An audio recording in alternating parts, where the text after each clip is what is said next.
ولكل وجهة هو موليها فاستبقوا الخيرات أينما تكونوا يأت بكم الله جميعا إن الله على كل شيء قدير. Assalamualaikum warahmatullahi wabarakatuh dan salam sejahtera. Selamat Hari Raya Aidilfitri kepada saudara-saudari muslimin muslimat yang menonton kisah seram alam jin.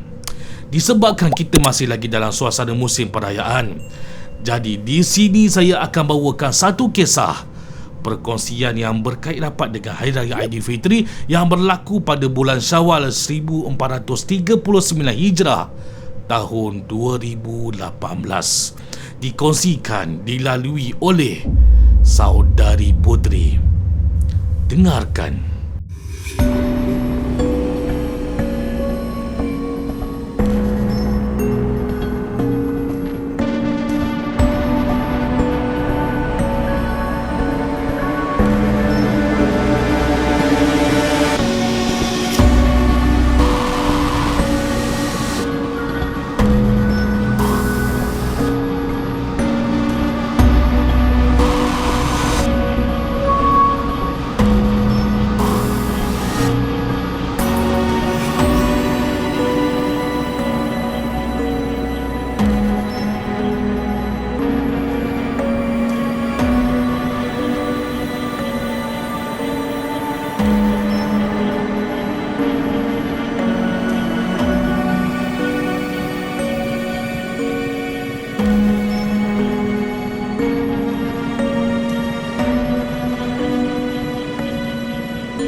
Puteri, pengiring kisah ini yang berumur 20 tahun, masih lagi belajar menuntut di sebuah IPTA UiTM di Shah Alam. Kata Puteri, pada setiap tahun bila balik beraya di kampung sebelah ayahnya, mereka pasti akan berkumpul beraya di rumah peninggalan arwah atuk. Kenapa dipanggil peninggalan rumah atuk? Sebab kata Puteri, nenek dan atuknya sudah lama meninggal dunia. Nenek yang meninggal dunia dahulu, selang beberapa tahun kemudian barulah atuknya pula yang meninggal dunia. Jadi oleh sebab demikian, dan menjadi satu kebiasaan, Puteri akan petik rumah atuk berbanding rumah nenek. Walaupun begitu, tidak menjadi halangan untuk ayah dan adik-beradik yang lainnya. Kalau balik nak berkumpul, pasti akan masing-masing pulang semula ke rumah peninggalan arwah atuk. Rumah ini tidak didiami oleh sesiapa pun. Cuma sekali-sekala macam tu adalah adik-beradik ayah yang tinggal di kampung berhampiran akan singgah membersihkan rumah tersebut. Macam inilah yang kita mahukan. Rumah peninggalan jangan kita abaikan, biarkan kosong dimakan usia dan anak-anak. Khawatir dan bimbang satu hari nanti roboh tidak terbela, hilang kenangan lama. Sayang, nak dijadikan cerita, pada raya tahun 2018 bersamaan dengan raya Aidilfitri 1439 Hijrah, giliran raya pertama akan berkumpul di rumah arwah atuk.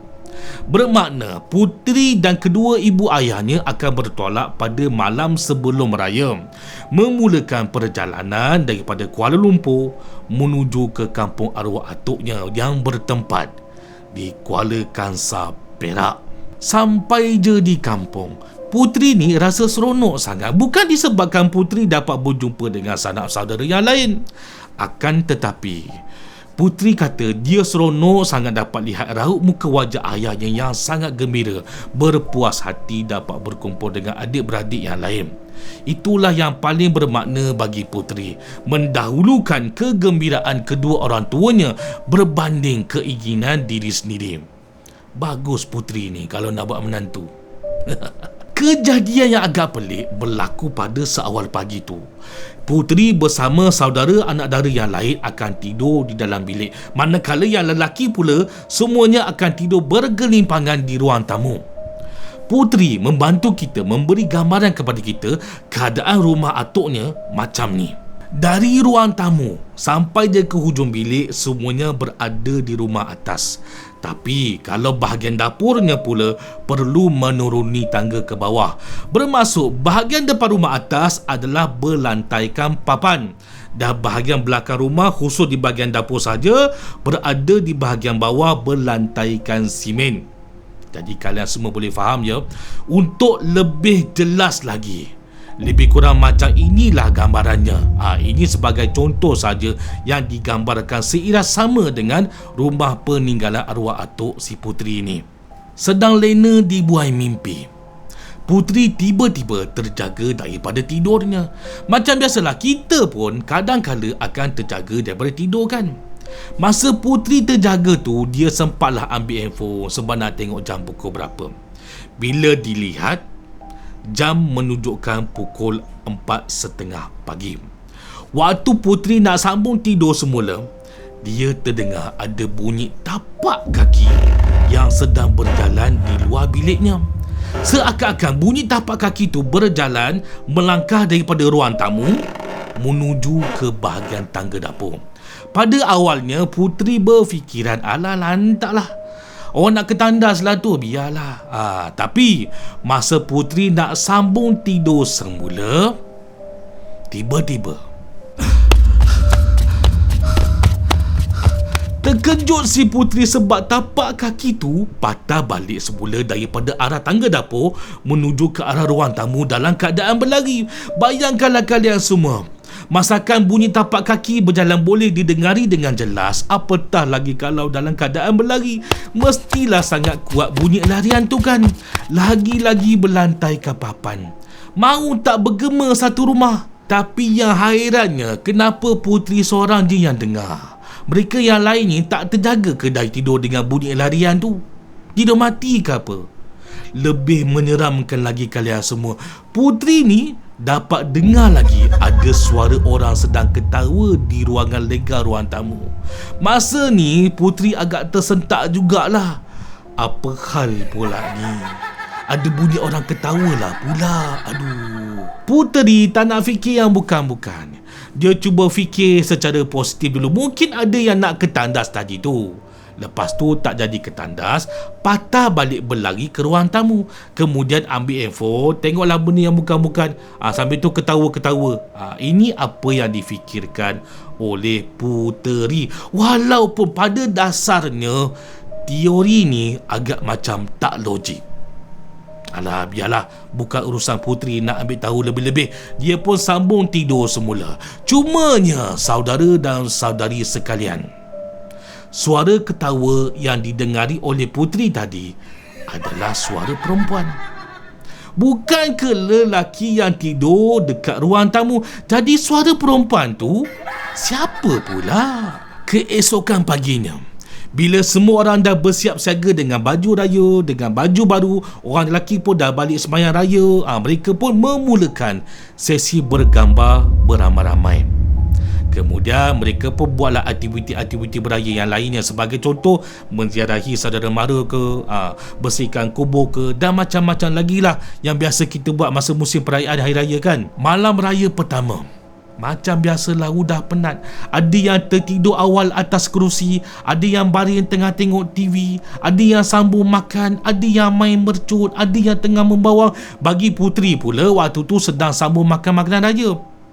Tiba-tiba dekat dapur jadi riuh lah pula, kecoh huru hara. Jadi mereka yang berada di ruang tamu ni terus menuju ke bahagian dapur nak tengok apa pasal kecoh-kecoh. Termasuklah si Puteri ni pun sama, kelang kabut berlari menuju ke dapur.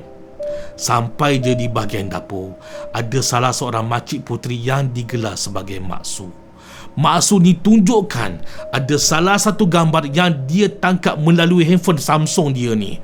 Ada sesuatu yang tak kena pada gambar yang diambil pada waktu mereka berkumpul bergambar pada pagi raya tadi. Bila Puteri tengok gambar tu, Allahu Akbar. Puteri kata dekat gambar tu, di celahan-celahan di antara mereka semua, di barisan belakang sekali, ada satu wajah yang bukan daripada kalangan mereka semua. Wajah muka yang tertangkap tu, kata Puteri, masih lagi jelas dalam ingatannya. Digambarkan kepada kita, Puteri kata matanya putih, tak ada anak mata. Mukanya gelap, rambutnya lurus ke bawah bukan menggerbang, dan mulutnya pula dalam keadaan senyum pada kamera. Memang seram sangat-sangat, menggigil, menggeletar badan Puteri pada waktu ketika dia tengok gambar tu. Ada juga pakcik dan makcik Puteri yang lain minta gambar tu untuk dikongsikan. Tapi bila Mak Su send gambar berkenaan, automatik handphone Mak Su power off. Ini pelik. Ada yang cuba tangkap gambar phone by phone. Sebagai contoh, ini telefon Mak Su. Bila ada yang cuba tangkap gambar macam ni, ni handphone Mak Su, ni handphone pakcik-makcik dia, tangkap gambar berdepanan macam ni, tiba-tiba gambar tu menjadi tak berapa jelas. Jadi blur, jadi kabur. Jadi sebab apa? Benda tu hitam. Jadi kalau blur dan kabur, gambarnya kita nampak seolah-olah nampak macam gambar bayang-bayang saja. Walhal dekat telefon Mak Su memang clear sangat-sangat. Bila kita zooming gambar tu, kata Puteri, mukanya memang jelas sangat-sangat dan sangat-sangat menakutkan, kata Puteri. Memandangkan bila mana situasi berkenaan yang difikirkan boleh mendatangkan kemudaratan sekiranya jika kita bersikap tidak ambil peduli, maka ayah Puteri membuat keputusan untuk kita semua keluar daripada rumah tu malam tu juga. Sebabnya ayah Puteri kata bimbang ada anak-anak yang kurang semangat di sini. Berkemungkinan boleh berlaku gangguan yang lain pada bila-bila masa je. Jadi mereka semua yang tua-tua ni pun bersetuju untuk keluar daripada rumah tu malam tu juga. Malam tu, kata Puteri, mereka semua bermalam di rumah saudara mara yang berhampiran. Memanglah nampak crowded, penuh, sendat, tapi nak buat macam mana? Dah tak ada pilihan, terima je lah. Keesokan paginya, orang lelaki hadir semula ke rumah arwah atuk ni untuk kemas-kemas apa yang patut. Manakala Puteri dan juga anak dara yang lain tinggal stay di rumah saudara mara ni. Tidak ikut serta balik ke rumah arwah atuk. Dilarang oleh ayahnya. Katanya kami semua ni kurang semangat, jadi elok tunggu saja di rumah saudara. Yang lelaki, yang orang tua yang lain pergi ke rumah arwah atuk ni, kemas-kemaslah apa yang patut sebelum ditinggalkan semula. Kejadian tu bagi Puteri memang menakutkan kami, sebab kami semua yang tidak terkecuali walau seorang pun dapat melihat dengan jelas wajah menakutkan yang tertangkap handphone Mak Su. Semua dapat lihat wajah misteri tu. Namun walau bagaimanapun, nampak seakan-akan kami trauma tidak akan pulang beraya lagi di rumah arwah atuk. Pada hakikat yang sebenarnya, kami tetap juga balik berkumpul di rumah peninggalan arwah atuk berkenaan. Pengalaman tertangkapnya gambar entiti itu tidak menghalang sama sekali untuk kami semua pulang balik berkumpul beraya di rumah arwah atuk. Mungkin masa kejadian tu berlaku sekadar kebetulan sahaja. Jangan jadikan ia asbab untuk kita tidak balik beraya di kampung. No. Kami tetap balik beraya di kampung. Gambar entiti yang tertangkap oleh handphone Mak Su sudah dipadam pada malam kejadian tu juga. Sekarang Puteri lihat Mak Su dah bertukar kepada telefon yang baru. Bila ditanya adakah disebabkan gambar tu Mak Su bertukar telefon, jawapan Mak Su, dia tak nak ada berkait rapat langsung dengan entiti tu, tak nak ada kenangan langsung. Walaupun pada dasarnya hanya gambar, tapi selagi ada pilihan, why not dia tukar telefon baru? Apa salahnya kan? Oleh sebab demikian, Puteri memohon maaf sangat-sangat sebab dia tak berpeluang dan tak dapat nak berkongsikan gambar yang tertangkap tu pada kita semua, sebab gambarnya dah dipadam oleh Mak Su serta merta. Lagipun ini cerita lama. Tetapi kalian semua, saudara dan saudari sekalian, kata Puteri, disebabkan gambaran tu masih agak jelas menjadi sebahagian memori dalam otak kepala Puteri ni, maka Puteri sudah melakar Puteri sudah melukis wajah entiti berkenaan untuk kita semua. Kata Puteri, walaupun lakaran ini tidaklah 100% tepat, akan tetapi ianya seiras sama dan hampir-hampir serupa dengan bentuk susuk wajah entiti yang tertangkap dalam gambar tu. Lakaran lukisan yang dikirimkan oleh Puteri kepada saya ni agak kurang jelas. Jadi saya cuba terangkan, saya cuba adjust sikit-sikit, mencari persamaan sejelas yang mungkin melalui editing Adobe Photoshop, supaya kita sama-sama boleh amati gambaran berkenaan dari pelbagai sudut. Kalian semua nak tengok ke? Harus diingat, dengar sini baik-baik. Yang rasa agak kurang semangat tu, saya cadangkan, saya sarankan, boleh tunda, boleh tangguh dulu. Tengok gambar ni di siang hari esok. Tetapi bagi mereka yang rasa okay, no problem, boleh proceed, maka sebentar lagi saya akan kongsikan gambar berkenaan. Sebelum tu mohon kerjasama baik semua untuk tekan button subscribe, dan kalau boleh sharekan kisah ni pada seberapa ramai yang boleh untuk ditonton dan didengarkan bersama. Kita hindari yang tidak baik, kita ikuti yang boleh dijadikan pengajaran serta pedoman. Saya hanya kongsikan saja input yang saya terima. Benar atau tidak, kita anggap ianya hanya sebuah kisah seram untuk didengarkan bersama-sama daripada pengirim, saudari yang bernama Puteri. Inilah gambarnya, dilukis, dilakar kembali khusus untuk kita semua dalam kisah seram alam jin. Assalamualaikum warahmatullahi wabarakatuh.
أعوذ بالله من الشيطان الرجيم وننزل من القرآن ما هو شفاء ورحمة للمؤمنين ولا يزيد الظالمين إلا خسارا.